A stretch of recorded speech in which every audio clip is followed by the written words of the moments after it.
Great morning, holy brothers and sisters! It is the 8th of Av, and in the Kitzur Likutei Moharan, today's lesson will be called Sense-ible Sources. When a true Rav convenes with his students, this too accomplishes all of the spiritual rectifications. To begin with, faith is rectified, for faith is associated with the concept of an inhabited land, Exodus 16:35, in contrast to an unsown land, Jeremiah 2:2, which is associated with a lack of faith that disrupts the natural order of the plant kingdom.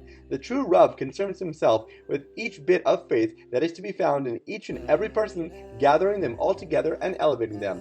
This is why the place that the Rav studies with the students is called a yeshiva. That is because of the bits of faith that he gathers together which are associated with an inhabited, no shaves land. Additionally, the meeting of the Rav with the students affects the rectification of intimate physical purity, which goes hand in hand with the rectification of the mental faculties, as well with the rectification of sleep, so that it should be in holiness and purity. This later rectification, in turn, saves a person from nocturnal pollution, whether it be induced by foods or by unfit judges. Furthermore, all 5 senses of the mind are rectified by coming to the tzaddik who is the true Rav. For simply by seeing this Rav, the sense of sight is rectified, since just seeing the Rav is a very great thing indeed. Hearing the Rav's moral instructions rectifies the sense of hearing, the toil and struggle that each person experiences in order to travel and to come to the Rav, since it is impossible to come to the Rav and to receive and to nurse from his holy wisdom except through toil and struggle, rectifies the sense of smell. When a person is worthy of tasting and experiencing the pleasant words of the Rav,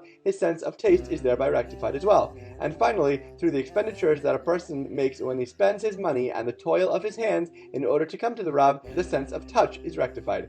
The main time for this gathering with the true Rav is on Rosh Hashanah, since this is the true time when all 5 senses attain their rectification. Then all of the spiritual rectifications are effected in awesome proportions. For the rectification of the 5 senses by the Rav with the students, and the rectification of the 5 senses by Rosh Hashanah itself, illuminate and strengthen one another. We interact with the world through our 5 senses. Each of them must be used for the sake of holiness and purity, and when any is used improperly, God forbid, it needs to be rectified and then elevated for spiritual greatness. As always, thank you so much for learning together. If you enjoyed this lesson, please remember to like, comment, share, and borrow. And please God, we'll learn again tomorrow.